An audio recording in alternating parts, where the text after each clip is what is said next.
The 1977 Lincoln Continental Mark V was a luxury coupe produced by Lincoln, a division of Ford, from 1977 to 1979.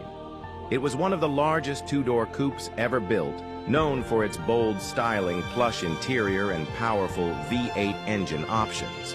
Here are its key specifications: engine and performance: base engine, 6.6 liters, 400 cubic inches. V8 optional engine, 7.5 liters, 460 cubic inches.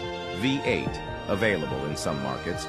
Horsepower, around 160 to 210 horsepower, varies by engine, and emissions regulations. Torque, 319 to 356 pound-feet transmission, 3-speed C6 automatic transmission drive. Type, rear-wheel drive, RWD. Dimensions: length, 230.3 inches, 5,850 millimeters.